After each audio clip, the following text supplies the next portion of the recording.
bienvenue David. Merci. Ah. Donc bienvenue. Donc je pense qu'on va voir s'il y a d'autres personnes qui se joignent à l'atelier. Je peux me présenter. Je ne sais pas si tu as un peu regardé qui j'étais ou pas.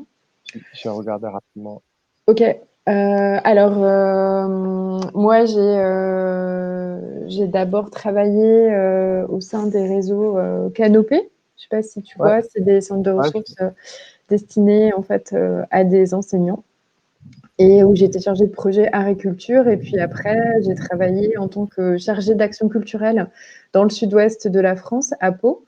Où je travaillais dans un centre d'art contemporain où j'organisais des actions en direction de différents publics et également des expositions. Et depuis 3 ans, en fait, j'anime des formations en lien avec la médiation culturelle, l'éducation artistique. Et je conduis moi-même aussi des projets de médiation culturelle avec une association et pour des villes ou des lieux culturels. Voilà pour ma présentation rapide.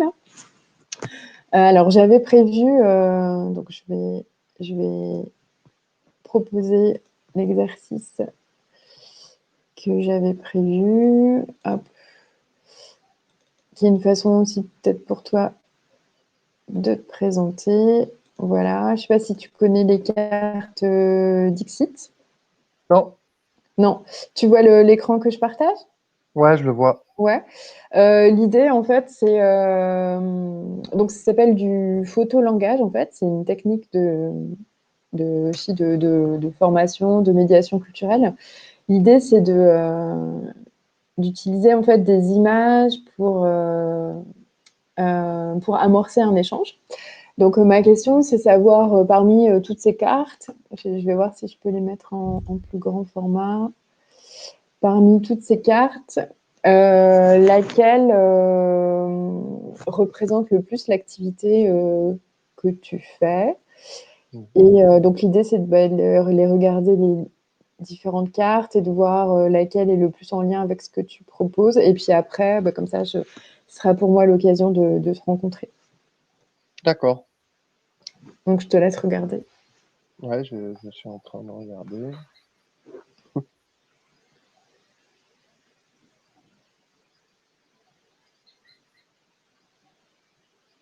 Mhm.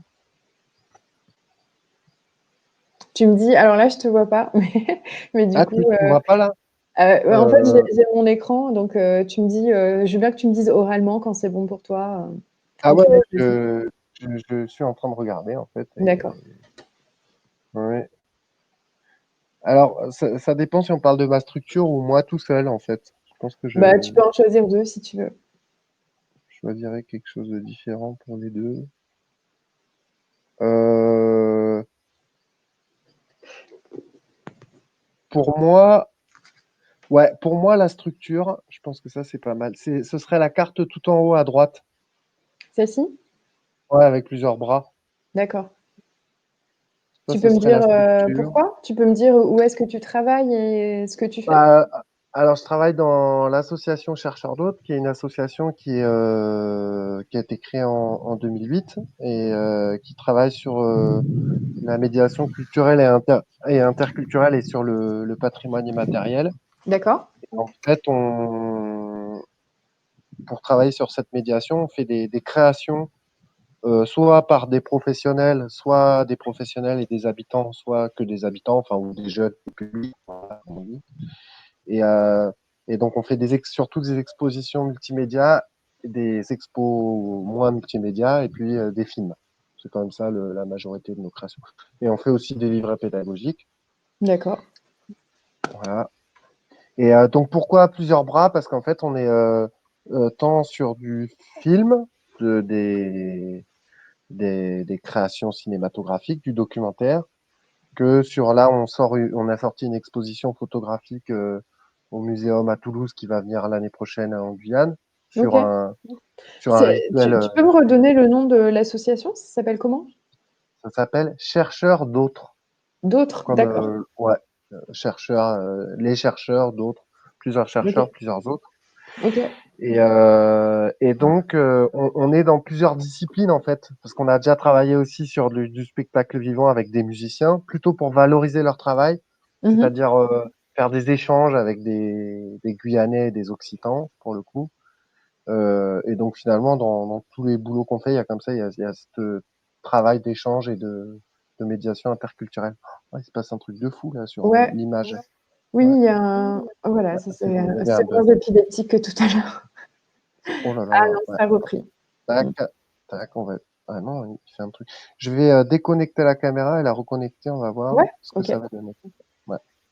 Et donc pour continuer la présentation, voilà, c'est pour ça que j'ai mis plusieurs bras, parce Ok, que on est sur plusieurs territoires, on est en Occitanie et en Guyane.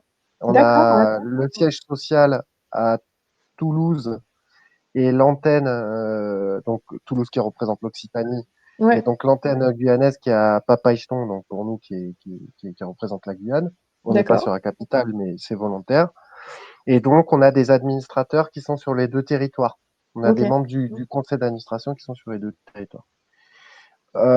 Et donc j'ai mis voilà plusieurs bras pour parce qu'il y a ce truc de d'être à plusieurs et de faire des trucs à plusieurs et tout, même si c'est un seul bonhomme, et d'être dans différents arts, parce que j'ai autant travaillé avec des musiciens qu'avec des artistes d'art visuel que euh, des, des gens qui font du film, des réalisateurs, etc. Voilà. d'accord. Et j'ai pas compris en fait le sujet de l'association, c'est quoi?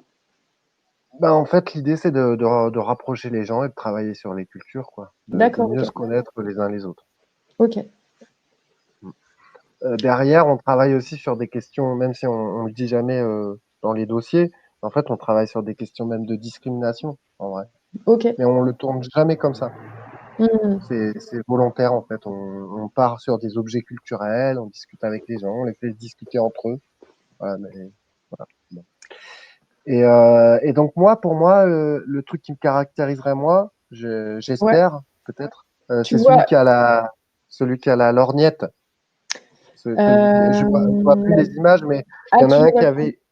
qui regardait de loin, tu vois, qui était dans l'eau et peut-être sur un bateau, je sais pas, Oui, et qui oui, avait ouais. une longue vue. Ouais, Ouais, une longue vue. Voilà, c'est ça. Parce que des trucs ok, qu'on a imaginés il y a 10 ans, eh ben, j'ai insisté, et puis maintenant, on a réussi à faire des échanges entre la Guyane, le Bénin, le Brésil et ok. l'Occitanie.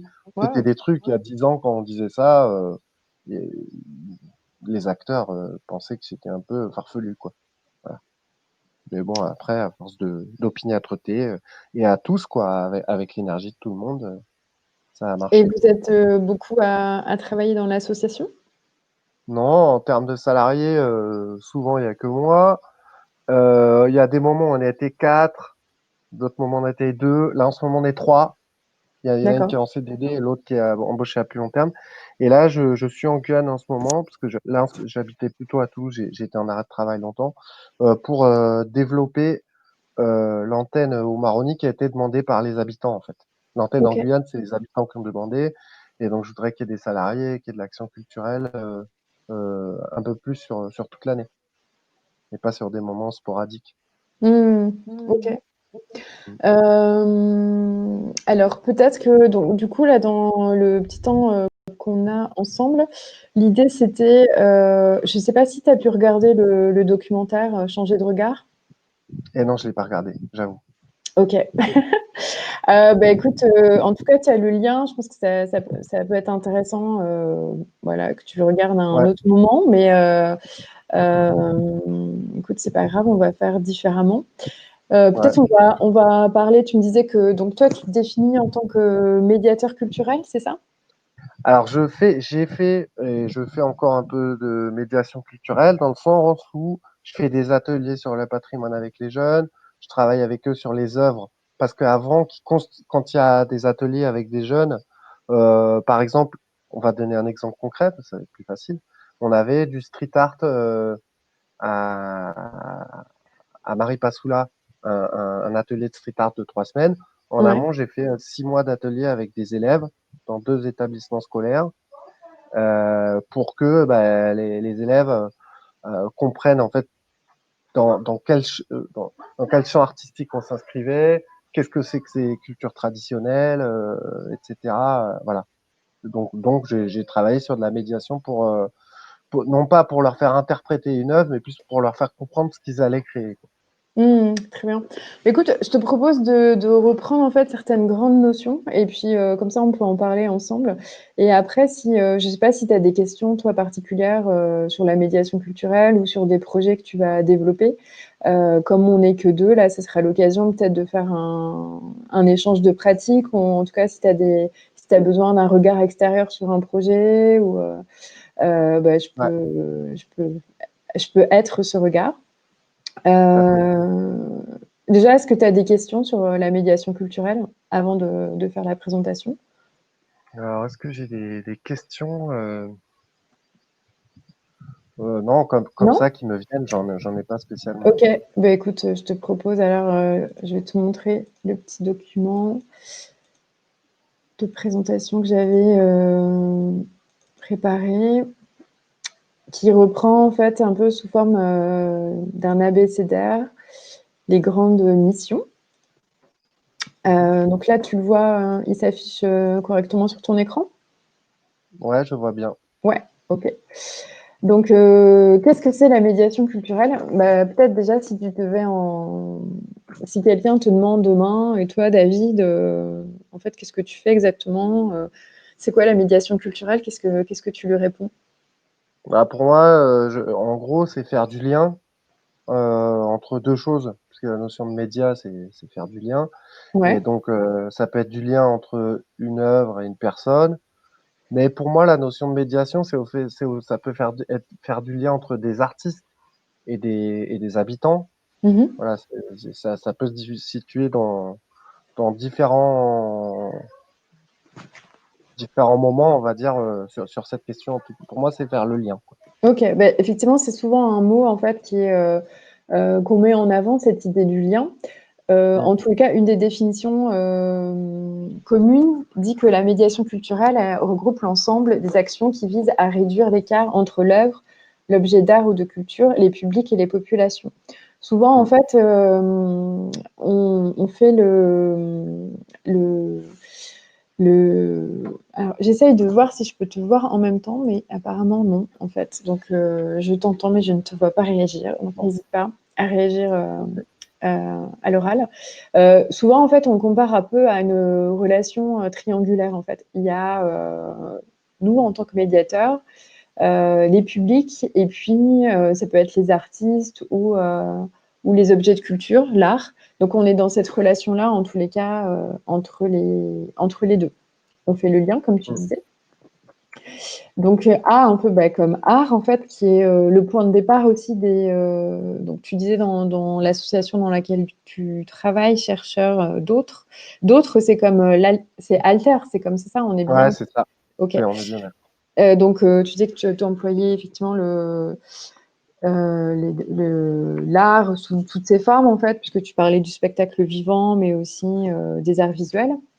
Mm. C'est souvent en fait la médiation culturelle, elle se distingue de l'animation. Est-ce que tu vois un peu la différence entre les deux? Bah, après, Ou est-ce que c'est important pour toi de faire cette distinction? pour moi, dans la médiation culturelle, il peut y avoir une part d'animation.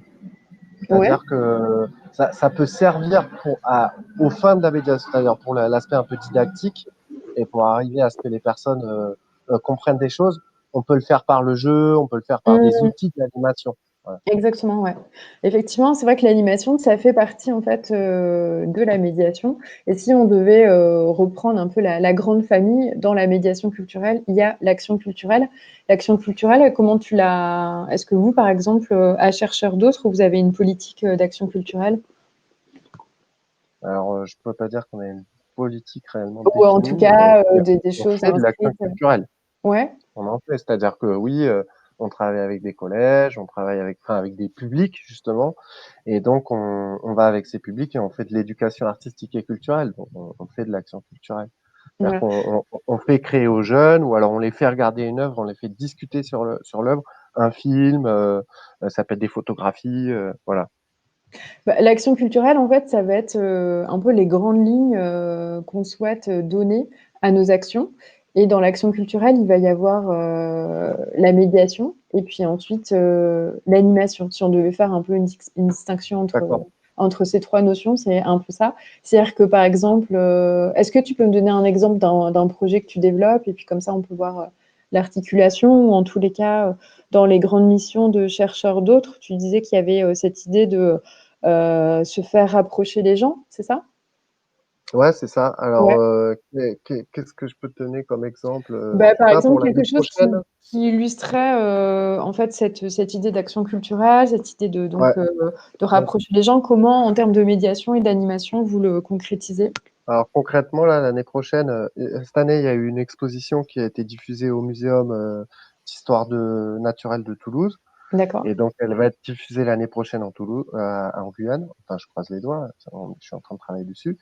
Et donc, il y aura des médiateurs qu'on va embaucher qui seront du duo Maroni et qui seront salariés. J'espère avoir les budgets pour en salarier deux pour que ce soit un peu plus dynamique. Et puis, sur le Haut-Maroni, c'est des gens qui n'ont pas forcément de formation dans ces domaines-là. Ok. Donc, il va falloir les former. Et Ouais. donc, c'est pour ça que c'est bien d'avoir une dynamique où ils sont deux, parce que ça va Mhm. les aider Ouais. aussi. Ça crée une stimulation, ouais. Ouais, exactement. Et donc, ils vont diffuser une expo sur le Poubaka, qui est une exposition sur le rituel de fin de deuil chez les Bushinengue, qui est une population ici en Guyane, qu'on appelle Ouais. aussi les Noirs marrons.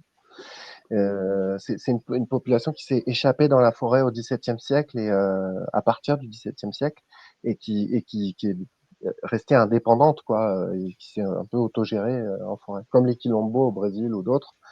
Et donc, ce qui est une particularité de la Guyane, c'est que on a des populations très majoritaires de Bushinengue sur l'ouest guyanais, mais un peu moins, enfin clairement moins majoritaires à Cayenne, sur la capitale, ou alors encore moins à l'ouest.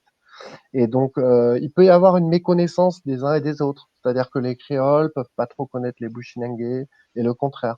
Donc déjà, on a présenté cette exposition à Toulouse c'était les médiateurs du muséum qui faisaient la médiation. Donc ça, c'est pas nous qui le gérions, mais ça, c'était pour présenter les cultures de l'outre-mer euh, en France hexagonale, parce que ça reste trop peu connu. Et bah, tu vois, tu connaissais pas ces Bushinengue, donc c'est pas étonnant, c'est normal, Ouais. mais pourtant, ils font partie de la France comme n'importe quel autre Français. Donc, Mhm. quelque part, pour moi, c'est aussi important de savoir qu'on a des Bretons, qu'on a des Bushinengue. Voilà, c'est comme Mhm. ça que je le vois. C'est dû à mon histoire personnelle, mais je veux dire, qu'il y ait des créoles réunionnais ou voilà. Et donc, pour le coup, cette diffusion, bah, le but, c'est qu'elle soit diffusée là où elle a été créée, l'exposition, c'est-à-dire sur le Haut-Maroni, mais qu'elle soit aussi diffusée dans toute la Guyane pour qu'il y ait une discussion qui Ok. s'opère entre justement ces populations. Et comme les médiateurs, bah, dans l'idéal, ce serait un ou une Bushinengue et un ou une Amérindien ou Amérindienne, puisque c'est les deux populations qui sont les plus importantes là sur le Haut-Maroni, bah, ça va permettre voilà, bah, cet échange. En plus, le fait que ce soit pas deux médiateurs Bushinengue sur une expo sur les Bushinengue, ça montre aussi que quelqu'un d'autre peut parler d'une culture qui lui appartient pas. Mhm. C'est des choses qui sont importantes à mon sens. Voilà. Donc il va y avoir des ateliers, les jeunes ils vont voir l'expo et il va falloir construire on a déjà un livret pédagogique, mais je voudrais qu'il y ait un dossier pédagogique Ouais. où les médiateurs et justement fassent un peu d'animation avec les jeunes, ben, je sais pas, en faisant des jeux, des machins, et en fonction des niveaux, c'est-à-dire qu'on a bon la maternelle j'y crois pas trop, mais je sais pas que j'y crois pas, je ne sais pas travailler avec eux. Voilà, pour être honnête, Ok. c'est plutôt ça. Mais de l'école élémentaire jusqu'à l'université, bah, il faut changer un peu le style d'atelier qu'on fait. Donc, Mhm. et par rapport au grand public ou s'il y a des familles et tout ça, bah, ça va se travailler avec ces deux médiateurs. Ouais, Donc l'année effectivement, prochaine, c'est aussi ce que tu soulignes aussi, c'est à la fois quand on est médiateur culturel, la nécessité de maîtriser le contenu en fait dont on va assurer la médiation, mais aussi la connaissance des publics. Se dire, comme tu disais, ne s'adresse pas de la même façon à des maternelles qu'à des primaires, qu'à des collégiens, même s'il y a des choses qu'on peut retrouver, par exemple, je sais pas, fin de primaire, début collège. Mais c'est de se dire, et des fois on peut faire les liens aussi avec les programmes. Tu disais que tout à l'heure vous travaillez dans l'éducation artistique et culturelle, faire le lien peut-être aussi avec les programmes. Ça peut être aussi des enseignants qui soient relais, peut-être avec lesquels vous pouvez travailler sur se dire qu'est-ce qu'on pourrait amener comme piste de réflexion, surtout si vous faites un dossier pédagogique, c'est bien de travailler avec des représentants de l'éducation nationale. Sur quand tu parlais aussi de, tu sais, en plus, du coup, tu as une expérience, tu disais que tu avais travaillé avec le Brésil aussi. Tu sais que le mot médiation, c'est un mot assez, en tout cas pour parler de cette idée de faire le lien avec les publics, c'est assez français en fait, parce que dans l'idée de médiation, il y a l'idée de conflit. Tu disais aussi tout à l'heure que vous travaillez aussi sur les idées de discrimination, même si c'est pas clair, enfin en tous les cas, c'était pas forcément dit comme tel, mais c'était des choses sur lesquelles vous travaillez. Dans cette idée de médiation, au départ, en fait, il y a quand même cette idée de conflit, d'un conflit à résoudre, en fait.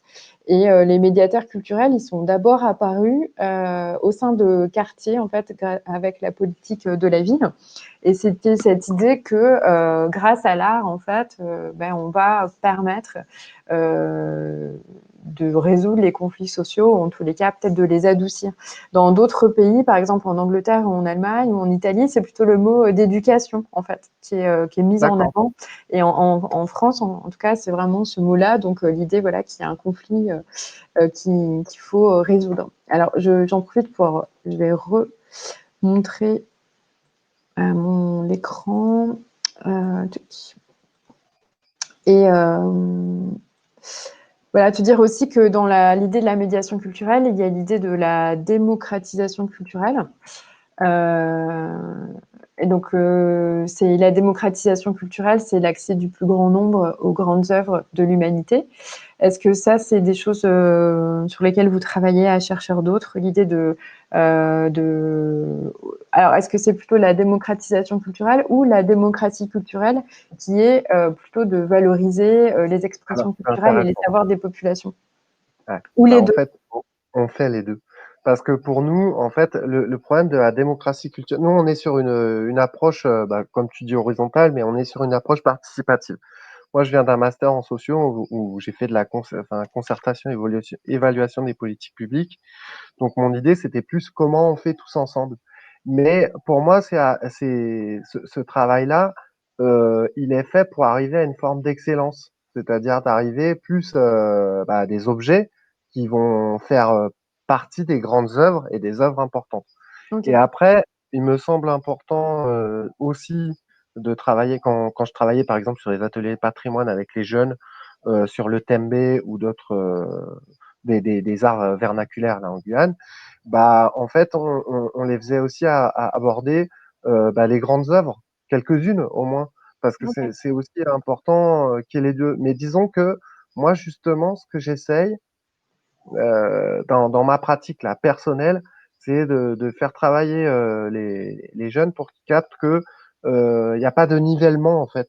Il n'y a pas de mieux, tout ça c'est subjectif en vrai, quelque part, et c'est créé par les sociétés.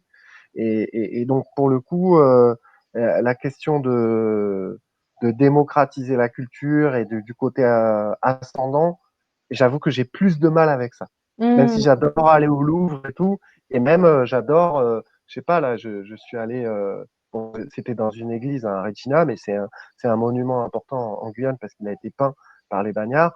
J'ai amené une jeune Bushinengue que je connais de Maripasoula qui habite sur le littoral.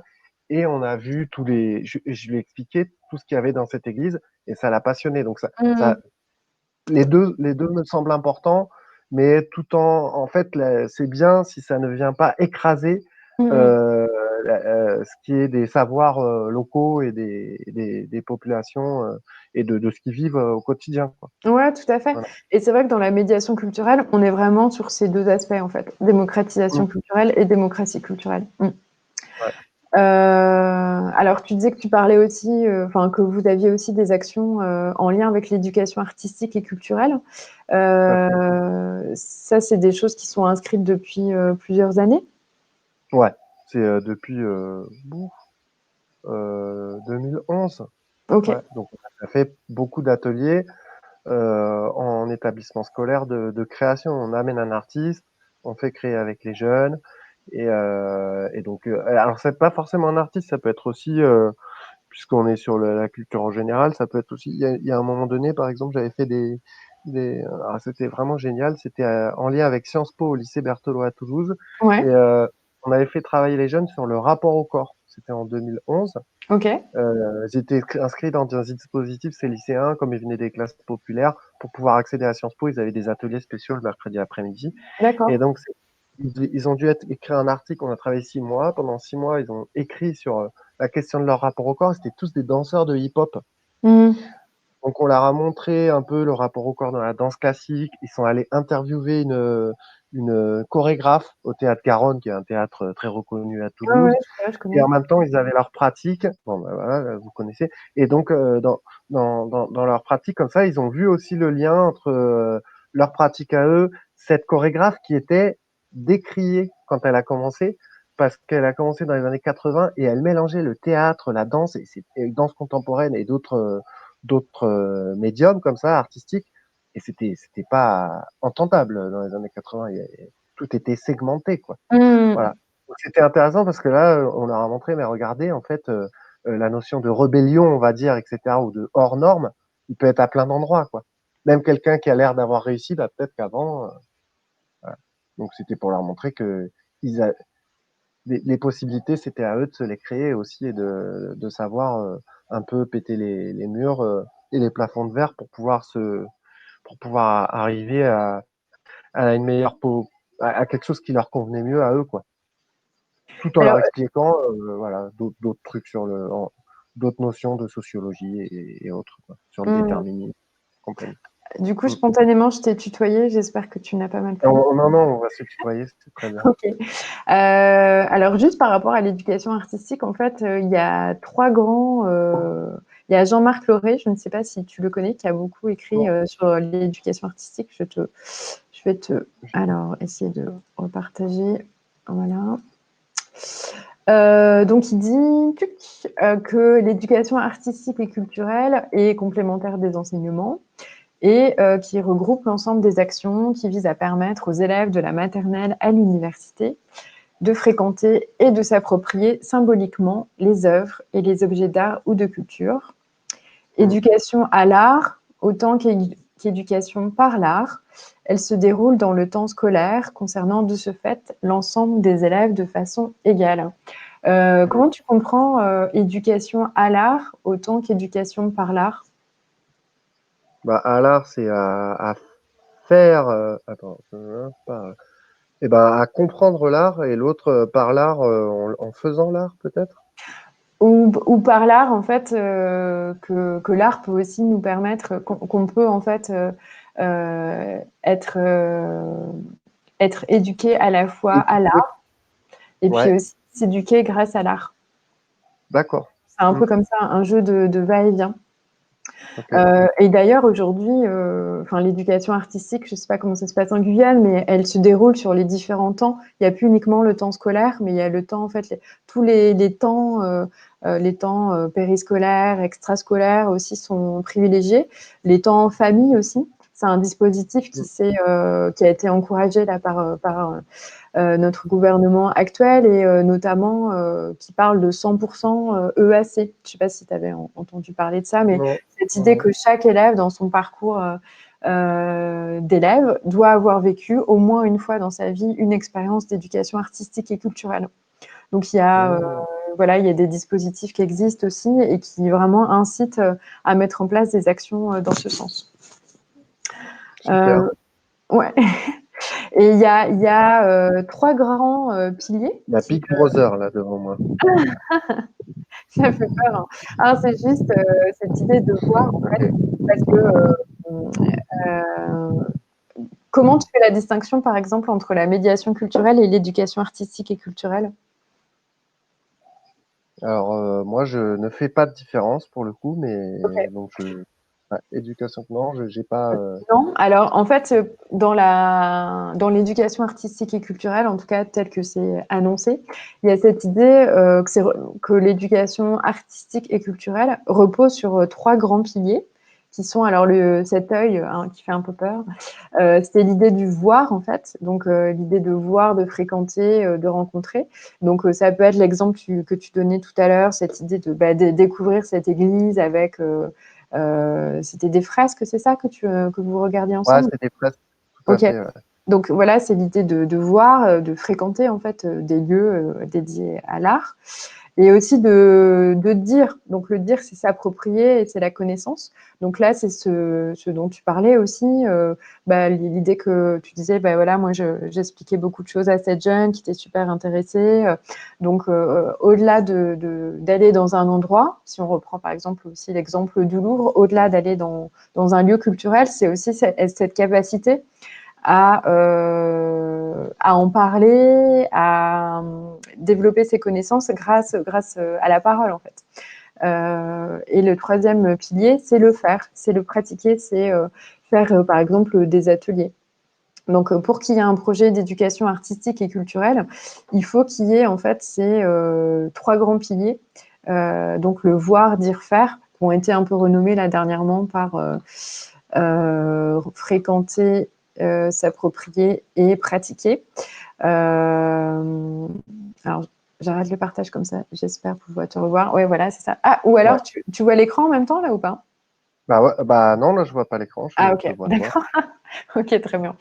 Je teste Jitsi. Donc ça, c'est un peu, voilà, cette idée, en tous les cas, si tu postules à un projet EAC, sache qu'il y a vraiment ces trois dimensions, voir, dire, faire. Donc à la fois découvrir un lieu, un spectacle, pouvoir en parler et puis pratiquer. Ça peut être un atelier ou comme tu disais tout à l'heure, où tu prenais l'exemple autour du hip-hop, autour du rap, cette idée de travail du corps, j'imagine qu'ils ont pu décrypter des choses et puis après aussi pratiquer physiquement. Donc il y a toujours C'est cette ça. articulation. Alors que dans la médiation culturelle, bah, pas toujours en fait. On peut par exemple aller découvrir l'expo dont tu parlais là qui va arriver l'année prochaine chez vous, mais ça peut être aller découvrir l'exposition, mais pas forcément faire d'atelier en suivant en fait. Ouais, ouais, tout à fait. Ouais. Donc, c'est Donc ça peut être. Ah oui, et si je voulais rajouter un truc pour le ouais, dire, ouais, c'est aussi. Mais bon, tu le disais en filigrane, mais c'est pour le redire là dans la vas-y. vidéo, c'est faire dire. C'est le faire dire aux jeunes. C'est-à-dire que c'est pas juste leur expliquer, ouais, ça se passe comme ça, nanani, nanana. C'est plus travailler sur leurs sentiments et Mhm. qu'est-ce que ça provoque en eux. Et après, on peut décliner des choses en fonction. Donc, en fait, finalement, c'est très dur à la médiation parce qu'on est obligé de s'adapter à chaque personne ou groupe de personnes avec qui on est en train de travailler. Et ça peut partir dans des directions différentes. Il faut avoir préparé un canevas, mais ça peut. Voilà. Ouais, c'est vrai que en fait, chaque médiation est différente et varie aussi en fonction du public qu'on a, c'est ce que tu disais. Et ça nécessite à la fois, comme je disais tout à l'heure, une connaissance assez fine de son sujet et une capacité aussi à s'adapter à différents types de publics, à différents types de situations, parce que ça ne se passe pas forcément de la façon dont on l'avait prévu. Comme tu le disais justement aussi, de faire dire, c'est vrai que dans la médiation culturelle, il y a aussi une approche euh, participative, c'est-à-dire que notamment avec le jeune public, mais ça marche aussi avec le public adulte, si on est dans un mode de conférence à transmettre un savoir de façon un peu comme ça, verticale, on va très vite voir que le public va être totalement démobilisé en fait. Donc on peut utiliser des techniques plus sur la déduction en fait, où on va poser des questions, comme tu disais aussi très justement, on parle de la question des ressentis. Tout à l'heure, on verra aussi des techniques sur comment on fait pour analyser une œuvre. Et on pourra reprendre étape par étape les différentes procédures et tu pourras me raconter aussi peut-être toi comment tu fais. Si on devait parler maintenant de à quoi ça sert en fait, peut-être que c'est aussi une question qu'on te pose, à quoi ça sert en fait de faire de la médiation culturelle, qu'est-ce que tu réponds face à ça? À quoi ça sert? Bah, ça sert à s'appesantir, enfin en tout cas si c'est pour aller faire le média entre une œuvre et des gens, pour moi c'est s'appesantir sur l'œuvre. C'est-à-dire c'est analyser un peu justement ces sentiments qu'on peut avoir sur l'œuvre, aller un peu plus loin pour comprendre qu'est-ce qu'a voulu dire l'artiste, quelle a été sa démarche, etc. Et donc, ça permet d'avoir une démarche réflexive, en fait, de faire travailler le public sur une démarche réflexive par rapport à l'œuvre. Et donc, ça permet de construire des raisonnements, des pensées, et donc d'avancer dans sa connaissance du patrimoine, quoi, au final. Ouais. Alors, je te propose aussi une liste aussi de fonctions de la médiation culturelle. Il y a des fonctions éducatives et culturelles, l'idée de sensibiliser, d'initier, d'approfondir en fait des éléments culturels. Donc, un des premiers éléments, ça peut être ça. Il y a aussi des fonctions récréatives. Ça peut être cette idée de prendre plaisir à pratiquer un art, de sortir au spectacle, par exemple, sur son temps libre. Des fonctions aussi esthésiques. Esthésique, ça veut dire l'idée du plaisir en fait qu'on prend aussi à assister à un spectacle, à un concert, à visiter une expo, à regarder un film, à lire un livre. Moi, j'avais entendu une conférence une conférencière en art contemporain qui comparait en fait une exposition d'art contemporain à un match de foot, qui disait voilà, on peut regarder un match de foot ou une exposition d'art contemporain et apprécier. Et puis, tout à coup, si on connaît les règles, en fait, on va avoir un niveau peut-être de plaisir accru, en fait, parce que on va comprendre la technique. Peut-être dans l'art, il peut y avoir, comme parle Malraux, du choc artistique, hein, d'un sentiment très fort, d'une sensibilité. Mais voilà, on sait aujourd'hui aussi les effets de la médiation culturelle, de l'éducation artistique et du fait que ça s'apprend. C'est pas forcément toujours immédiat, en fait. Et le fait d'en connaître les codes, ça nous permet aussi d'avoir un plaisir certainement un peu accru. Et puis globalement aussi, on a des fonctions citoyennes. Et là, on revient peut-être à cette idée de éduquer à l'art, éduquer par l'art, de se dire que aussi découvrir une œuvre, ça nous permet de regarder à travers les yeux d'un autre, l'artiste, et que ça nous permet aussi d'être acteur de la cité. Parmi toutes ces différentes fonctions, lesquelles te parlent le plus? Donc, il y avait la fonction éducative et culturelle, une fonction récréative, Bah, esthétique je et dirais, citoyenne. alors, pour moi, c'est les fonctions esthétiques, citoyennes et éducatives. Alors, citoyenne, pourquoi? Parce que derrière tout ce qu'on fait dans l'association et moi derrière ma pratique, il y a toujours l'idée de réfléchir à notre société et de réfléchir à comment on la modifie pour que le futur convienne plus aux personnes en fait avec qui on travaille et comment ils se saisissent des choses pour que bah, voilà pour devenir acteurs de leur devenir. La fonction est esthétique parce que cette notion de code, comme tu disais, bah, c'est effectivement quand tu connais pas les règles du rugby, bah, ça va pas forcément. Non, mais c'est compliqué, les mecs qui s'envoient Ouais, la balle en arrière, c'est quoi ce truc, quoi. Donc ça, bah, ça marche pas et c'est un peu pareil. Et moi, en fait, j'ai jamais été jeune. On m'a pas amené au théâtre. Mes parents n'y allaient. C'était pas une pratique régulière. Même le cinéma, très peu. Et j'y suis allé parce que, bah, en fait, j'ai eu une petite copine qui faisait de l'art contemporain et elle m'a amené pendant un an. Puis après, j'ai pris l'habitude et tout. Et donc, j'y ai pris plaisir, mais il m'a fallu un moment avant effectivement, de saisir les choses et d'avoir ce code que d'autres avaient. Et puis après, bah, quand je faisais mes études, quand j'étais en région parisienne, j'allais à Beaubourg tout le temps et ça me plaisait. Et après, c'était tout seul que j'y allais. Mais c'est bien parce que j'ai été initié en fait. ouais, voilà. Tu as eu quelqu'un qui a fait le lien, en tous les cas, avec ça. Voilà. Et puis la fonction éducative, parce que pour moi, un peu comme ça se disait dans un autre texte auparavant, pour moi, c'est en fait, même ça manque comme réelle matière en cours ou ça reste la cinquième roue du carrosse, quoi, dans l'éducation nationale. Dans le sens où, si on prend l'enseignement, je vais arriver à le dire, agricole, tu as un prof, alors c'est pas un prof d'éducation artistique et culturelle, mais c'est au moins un prof d'éducation socio-culturelle. Ils font Mmh. des projets culturels et artistiques, et Ouais. c'est dans l'ADN parce que l'éduc pop, en fait, a complètement traversé le mouvement agricole dans les années 50. Et ben, ça fait partie c'est une matière pour les jeunes, en fait. Et je trouve ça hyper important parce que ça les forme justement à ces questions de citoyenneté, des prises de conscience, Mmh. d'être acteur. Et pour moi, ça manque dans l'éducation nationale. Ouais, bah Même écoute, si on le fait, je hein, t'invite vraiment sporadiquement.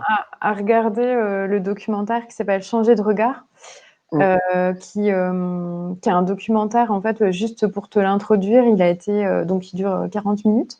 Il a été réalisé peut-être il y a plus de 5 ans maintenant. C'est une mm, résidence, en fait, dans un lycée.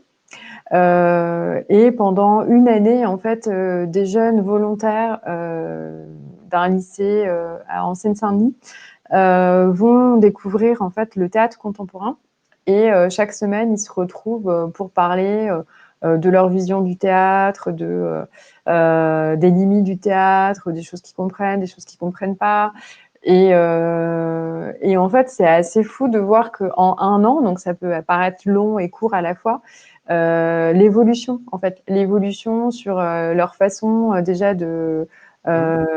d'interagir entre eux, le respect qu'il y a aussi qui s'installe au fur et à mesure, et cette liberté aussi de parole qu'ils arrivent à obtenir, et cette facilité aussi à prendre la parole qui n'était pas au départ le cas. Donc en fait, on peut se dire en un an, en fait, on peut arriver à avoir des résultats hyper forts. Et pour le coup, c'est quand même un dispositif assez rare, mais que propose aussi, en partenariat, je pense là, c'est région et puis éducation nationale. Donc il existe quand même des dispositifs, même si tu as raison de le souligner, en fait, les budgets sont quand même assez faibles pour l'éducation artistique et Ah, culturelle. Et les c'est lycées ça. agricoles, eux, pour le coup, dépendent d'un autre ministère, le ministère de l'Agriculture, Ouais. et bénéficient des fois de budgets qui permettent de réaliser des projets pertinents. Mm. Ouais, ouais. Et puis moi, je l'ai vu, hein, parce que ce dont tu parles, moi, je l'ai vu en atelier. Hein, ça fait donc 10 ans qu'on travaille sur et je vois, ouais, la modification que ça peut donner. Ouais. Donc en fait, je vois que ça marche au final. Mm. C'est ça le truc. Sauf qu'après, effectivement, pour trouver les financements, bon, bah, faut C'est s'accrocher. pour ça que les dispositifs d'EAC, peut-être ça peut être intéressant. Je ne sais pas si tu les as Ouais, déjà. mais tu vois, pour donner Ouais, il y en a à quel on a répondu, hein. Mais ok. par exemple, tu avais un dispositif de la CTG ici, il te donne 2000 euros pour faire les ateliers sur, je sais plus combien c'était d'heures. Bon, ça faisait quelque chose comme 30 euros de l'heure, mais ça te Mm. donnait pas beaucoup d'ateliers en fait à Ouais, faire avec ouais. les jeunes. Parce que si tu as une structure derrière où il faut que tu payes un admin et tout, eux, Mm. ils s'imaginent que c'est juste l'artiste qui va faire son dossier. En Mm. fait, en règle générale, bah, moi, pour le coup, je suis pas artiste et quand je suis avec des artistes, ils ne font pas les dossiers. On les fait ensemble. On les Mm. écrit, on réfléchit ensemble parce que l'artiste, c'est pas son truc, lui, d'être médiateur. C'est pas son travail, quoi. Mm. Donc, c'est un boulot de se poser avec lui et de dire, OK, comment on Ouais, va ouais, pouvoir c'est de faire la ça va être une co-conception, belle. hein. Mm, mm. C'est ça, c'est ça.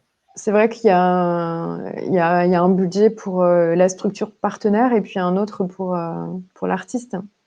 Ouais, mais là, c'était 2000 euros pour le tout. Donc, bon. Mm. Donc, c'est des trop petits budgets pour pouvoir faire des ateliers à l'année. Alors, j'ai Ouais. réussi, en prenant des budgets à côté, à construire quelque chose à l'année quand même. Donc, Mm. on s'est Bon, débrouillé, quoi. super. Oui, Ouais, c'est vrai que faut être inventif et créatif c'est souvent. ça. Dans les différentes formes que ça prend, donc la médiation, donc il y a ce qu'on appelle la médiation directe. Donc là, c'est directement avec une personne, un médiateur. Donc ça peut être des visites, des ateliers, des rencontres. Et on parlait aussi tout à l'heure de cette forme qui permet des interactions verbales et ça permet de réajuster aussi en fonction du public qu'on a et de créer une dynamique. Et puis, il y a la médiation indirecte. Donc là, c'est quand on est absent. Ça peut être des parcours, des audioguides, des livrets aussi. Tu parlais de livrets, je crois, tout à l'heure, autour Ouais, de on en crée et puis on fait des audio-guides aussi. Ouais. Ah, super, voilà. C'est vrai qu'il y a de plus en plus de podcasts aussi, que c'est une forme en fait assez simple maintenant à utiliser et puis à balader. La médiation indirecte, la médiation directe, ça nécessite de recruter des gens, donc aussi des postes budgétaires spécifiques. La médiation indirecte, ça demande aussi de l'anticipation des besoins et des connaissances des publics et la façon dont ils vont circuler. Donc, je ne sais pas si toi, dans les actions que tu développes, tu as la possibilité de travailler dans les deux, de faire des médiations directes et indirectes. Bah, en fait, la médiation indirecte, vu qu'on fait maintenant, en gros, à chaque fois qu'on sort une œuvre, on fait un livret pédagogique. Donc, Ah ouais, on peut dire que c'est de la médiation indirecte. Ouais, non, mais attends, les œuvres qu'on crée, ça met 5 ans avant de se faire. Hein. Donc, c'est oui. long. Qu'est-ce que c'est comme œuvre? Bah, je sais pas si tu vois l'exposition Poubaka, c'est une exposition croisée de deux photographes, David Damoison et Jean-Marc Castres. Ils ont pris les photos en 2015, je les ai proposées plusieurs fois, ça n'a pas été pris. Et puis après, là, le Muséum de Toulouse l'a pris, donc super. Donc on a développé l'exposition grâce à eux. Et puis on a écrit les textes et puis ils nous ont relus et compagnie. Et donc on a fait un livret péda.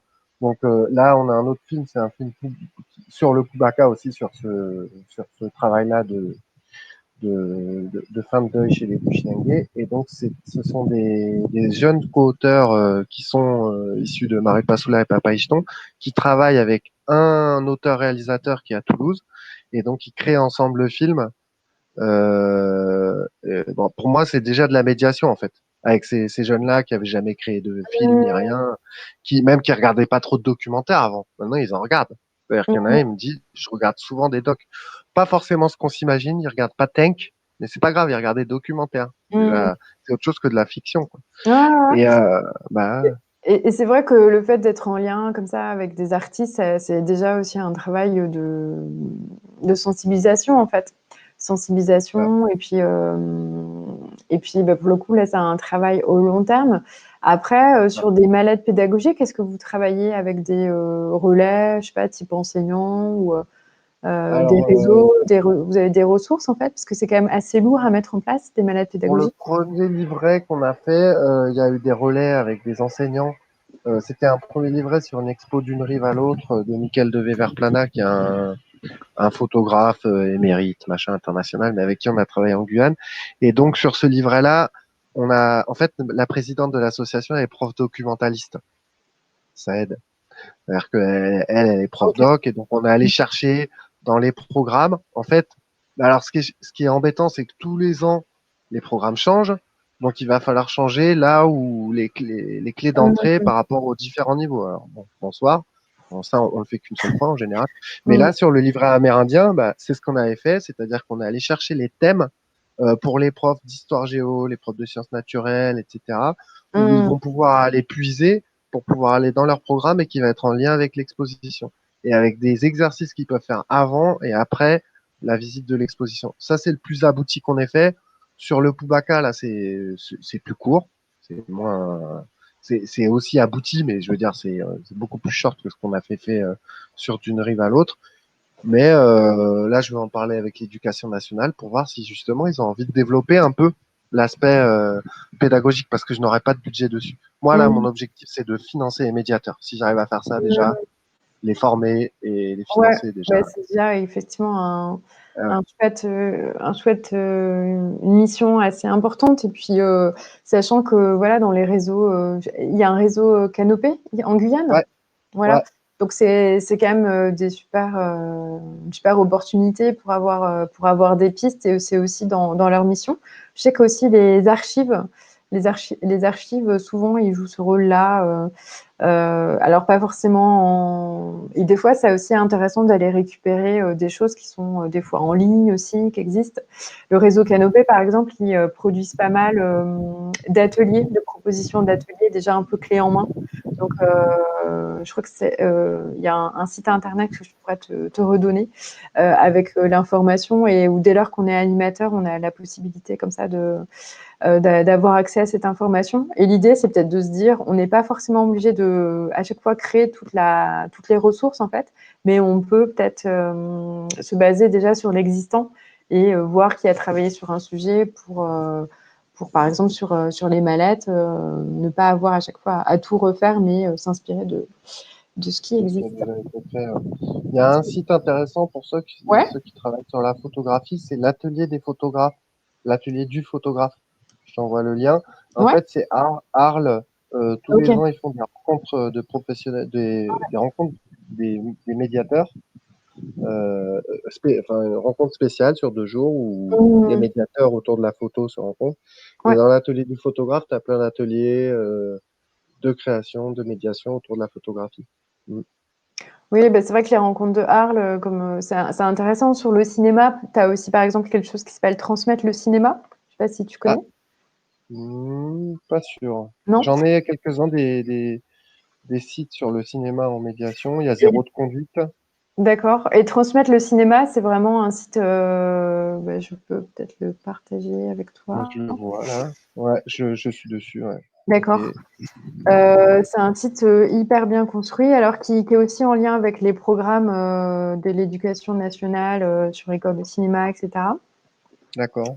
Et notamment, ce qui est intéressant, c'est que tu as plein de dossiers qui sont déjà constitués. Euh, Est-ce que je vais pouvoir faire ça? Ouais. Et dans ressources et partenaires, tu as des boîtes à outils, euh, D'accord. des dossiers interactifs. Et ça, même par exemple, si, je sais pas, moi, tu travailles avec des gens qui doivent réaliser des dossiers et qui savent pas forcément comment faire, ça peut être Mm. une bonne source d'apprentissage et interactif parce qu'il y a cette possibilité-là de faire des liens sur des vidéos. Alors là, est-ce que ça va être le cas? Pas forcément, mais voilà, si par exemple ici, tu vois, si tu cliques, tu as un lien avec un vidéo et là, pour le coup, c'est un lien hyper texte à faire, mais qui permet quand même bah, d'avoir une version numérique qui est un peu dynamique. Et aussi en termes de présentation, en termes de design graphique, je trouve ça assez très clair et hyper bien nourri, quoi. Si jamais, je sais pas, vous présentez des films qui sont Ouais. en lien avec le programme de transmettre le cinéma. Bah non, parce qu'on prend des films plutôt qui sont faits sur le territoire guyanais ou des films pas forcément quoique La Pirogue, ça c'est un film qu'on pourrait utiliser. Voilà, Mais en tout cas, ça donne des exemples de ouais, dossiers. ouais, c'est des super Surtout. exemples de dossiers. Et puis des fois, ça peut être des liens de programmation aussi, de se dire, bah, voilà, je sais pas, on travaille autour de ce thème-là. Finalement, il y a un autre film qui est en lien avec ce thème qui pourrait être Ouais. intéressant. Et ça permet aussi de construire presque un parcours, en fait. De dire comment, à partir d'une même thématique, on peut l'envisager différemment. Et puis de montrer des éclairages aussi entre des choses qui sont produites, je sais pas, réalisées en Guyane et d'autres dans d'autres pays, parce que c'est des films internationaux hein, qui sont montrés pour différents types de publics. Mais même en termes de pistes, comment on aborde un film, en fait, qu'est-ce qu'on peut en dégager, c'est assez intéressant. C'est ça, bah, on est en train d'ouvrir. En fait, chaque année, on fait des diffusions dans les villages de films, Ok, diffusion débat, on appelle d'accord. Ciné Chrono. Ça, c'est pour le grand public. Et ça a commencé en 2016, là, on est en 2020, donc c'est la quatrième année. Et là, cette année, c'est la première année où on montre un film qui vient pas de Guyane, D'accord. justement. Un film Ok. qui vient du Brésil. Alors, on reste limitrophe, mais on fait exprès, petit à petit, on ouvre le truc et tout. C'est en lien avec nos activités d'échange avec le Brésil, tout ça, et Mhm. le Bénin. Donc, voilà. Ok, super. Mais c'est vrai que c'est des ouvertures et il y a aussi ouais, comme tu disais tout à l'heure, des films qui viennent d'un peu partout. Alors, je vais voir si dans cette petite présentation, il y avait encore d'autres choses qu'on pouvait évoquer rapidement.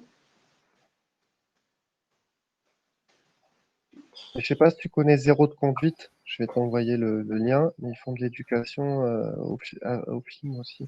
Ouais, Des dossiers pédagogiques et tout. d'accord. Non, je connaissais pas. On voit Donc, ça. merci, merci pour le lien. Mm. Et ils font des dossiers pédagogiques par film, donc ça donne des dossiers sur d'autres films pour le coup, donc c'est bien. Par exemple, tu vois, tu as le film Gagarine là, et ça, je pourrais bien l'utiliser pour le coup. C'est Tant c'est mieux. un film, ouais, ouais. C'est un film qui a été fait en Guadeloupe ou en Martinique avec le pitch, c'est un jeune en fait qui veut devenir astronaute. Un D'accord. jeune Guadeloupéen martiniquais qui veut devenir astronaute. Et donc c'est son histoire, c'est une petite fiction. Voilà. Alors juste aussi, alors si on reprend un peu cette idée de la médiation, à quel niveau ça agit? Donc ça agit au niveau individuel en fait. Donc l'idée de ma rencontre intime que je fais moi avec l'œuvre, comment je me reconnais en elle. Et puis à la fois sur un niveau collectif aussi. Sur un niveau collectif, cette idée d'écouter et aussi de reconnaître la parole de l'autre, du différent pour mieux vivre ensemble. C'est vrai que dans la médiation culturelle, il n'y a pas forcément de bonnes ou de mauvaises réponses par rapport à une œuvre qu'on va découvrir, dans la mesure. Alors, il peut y avoir, par exemple, des fois des mauvaises réponses sur, je sais pas moi, sur des faits très objectifs comme une date ou vraiment une démarche. Mais en tous les cas, dans le fait d'aimer ou de pas aimer, si c'est l'idée, c'est vraiment d'encourager la parole dans la médiation culturelle et d'amener en fait un peu sur le principe de la maïeutique, hein, de faire un peu accoucher les idées en posant des questions, en essayant de comprendre et en permettant aux personnes avec lesquelles on travaille d'affiner leurs réflexions. Et des fois, je ne sais pas si ça t'est déjà arrivé, mais on peut se souvenir davantage d'une œuvre qu'on n'a pas aimée que d'une œuvre qu'on a aimée. Et c'est que ça fait aussi résonner des choses chez nous, en fait. C'est intéressant aussi euh, d'expliquer pourquoi. Et notamment aussi dans le documentaire Changer de regard, à un moment donné, il y a un élève qui dit mais ça voulait dire quoi, en fait? Ils vont voir un spectacle de théâtre et il y en a un qui dit mais ça voulait dire quoi, en fait, cette pièce? Et, euh, et alors, la médiation culturelle, là, elle est coordonnée par une journaliste en fait qui s'appelle Joëlle Gaillot qui travaille à France Culture et qui dit mais est-ce que c'est ça la question en fait? Est-ce que c'est ça la question qu'est-ce que ça veut dire quoi en fait? Est-ce que la question c'est pas plutôt qu'est-ce que j'ai ressenti en fait plutôt que qu'est-ce que j'ai compris? Parce que souvent, notamment dans l'éducation nationale, on demande alors qu'est-ce que vous avez compris face à, je sais pas, à une œuvre, une vidéo, un documentaire. Et l'enseignante, là, reconnaît en disant, bah, finalement, peut-être la question qu'on devrait vous poser, c'est qu'est-ce que vous avez ressenti? Est-ce que toi, c'est des questions que tu poses ainsi? Alors, et oui, et je l'ai appris avec les réalisateurs avec qui je travaille. En fait, Nicolas Pradal et Pierre Salvini, à chaque fois quand on présentait le film qu'on a fait à Nukta Top, qui est un film un documentaire long métrage qu'on a réalisé sur le Haut-Maroni, et ben, c'est ce qu'ils demandaient en premier au public. Qu'est-ce que vous avez ressenti? Qu'est-ce que D'accord. ça vous a, voilà. Et donc, c'est là que j'ai appris. J'ai appris, en fait, avec eux, quoi. Parce que Mmh. c'est ça qui les intéressait, en fait. C'est pas, euh, c'est pas j'aime pas, mais qu'est-ce que ça vous a provoqué, quoi. Ouais, Mmh.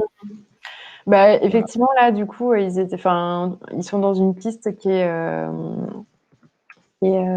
juste en fait de poser cette question-là. Et puis là, en plus, il peut y avoir cette idée que chacun en fait, on a, moi souvent, par rapport à une œuvre qui peut paraître un peu difficile ou je sais pas s'il y a alors il y a un truc très métropolitain de pas oser prendre la parole, enfin surtout quand on est un peu plus âgé qu'enfant. Je sais pas si en Guyane c'est la même chose ou de pas oser en fait. Moi, souvent, une façon que j'utilisais aussi, c'était par exemple d'écrire un mot sur un post-it, sur un truc que j'ai ressenti. Et le fait déjà d'écrire, Ça permet de poser en fait son idée, de pas forcément être influencé par les autres, et puis d'avoir un temps de réflexion aussi. Parce que c'est pas, moi aussi je me suis rendu compte. Donc moi je travaillais dans un centre d'art contemporain, et souvent je montrais les œuvres et puis tout de suite je demandais alors qu'est-ce que vous avez, qu'est-ce que vous voyez. Je posais beaucoup de questions en fait, et je me suis rendu compte que c'est aussi intéressant de laisser un temps en fait, de pas y aller forcément directement. Et même aussi, par exemple, quand on débute une activité, un atelier, souvent j'avais tendance à aller hop, directement, de proposer des consignes ou des façons de faire. Et je me rends compte que c'est important de laisser un temps de digestion en fait, Mm. des œuvres avant d'aller directement dans le feu de l'action. Euh, et donc, ouais, cette idée comme ça de laisser le temps, et ce que je te disais par rapport au post-it, je sais pas si toi, comment tu fais, par exemple, est-ce que ça arrive des moments où personne n'a envie de Ah oui, partager ce qu'il a ressenti? Ouais. ah oui, c'est arrivé. Et Alors, comment tu fais pour dépasser ça? en règle générale, parce que si tu veux, on travaille depuis. Donc, on a commencé à diffuser on a commencé les ateliers cinéma en 2011 en fait sur le Haut-Maroni. Donc, ça fait un moment, tu vois. Alors, et après, on a commencé à diffuser des films enfin, il y avait déjà eu quelques diffusions en 2011, mais régulièrement à partir de 2014.